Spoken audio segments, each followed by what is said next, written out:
Habang tumatagal, tila walang pag-asa para kay Carlos Yulo na muling makipag-reunite sa kanyang mga magulang o sa kanyang pamilya.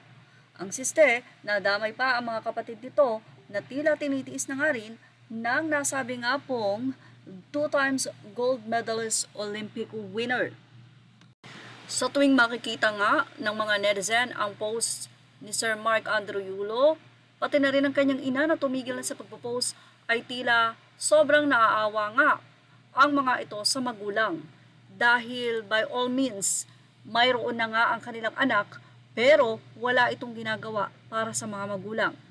Ang medalya na ginto ay hindi pa nahahawakan ng mga magulang. Ganun na rin ang kondo at ang ilan pa at lahat-lahat ng napagwagian nitong si Carlos Yulo ay ni isa. Wala ritong nakikita pa ang mga magulang niya. Mag-iilang buwan na nga ang nasabing issue pero wala talagang paramdam para makipag-ayos at makipagkita sa kanyang ina at ama. Kaya naman si Sir Mark Andrew Yulo, panay na ang hugot sa social media. Hindi man niya ito tahasang sinasabi kay Kaloy pero narito ang kanyang mga mensahe. Matapos sabihin ni Kaloy na gusto niyang tumulong sa mga Olympians, say ng kanyang ama, bago ka maging mabuti sa iba, maging mabuti ka muna sa magulang mo. Ito pa ang paalala ng ama ni Carlos, huwag kang mag-asawa ng tuturuan kang maging madamot at magalit sa pamilya mo. Piliin mo yung taong tuturuan kang maging mabuting tao.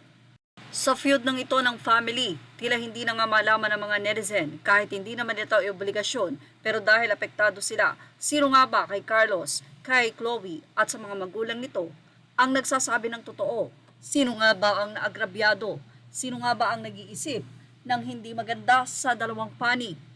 Well, ilang mga netizen pa rin ang kampi sa mga magulang ni Carlos dahil baligtarin man daw ang mundo ay magulang niya pa rin ito na hindi naman naging ganun kasama sa kanya.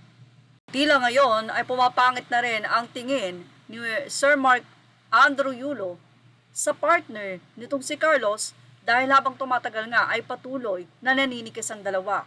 Kamakailan lamang din ay nilabas ang nasabi nga pong mga text ni Chloe na kung tawagin ang ina ni Carlos Yulo ay Madam, na pinapayagan naman ni Carlos. Isa nga daw itong tahasang kabastusan ng iyong ina ay payagang bastusin ng iyong partner.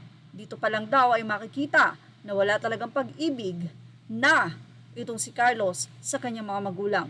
Well, sana naman ay hindi ito totoo at sana nga ang mga nasabing text message na yan ay walang katotohanan.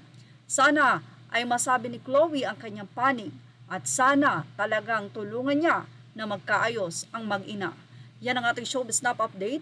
Images or all credit to the rightful owners. Thank you for watching Showbiz Now.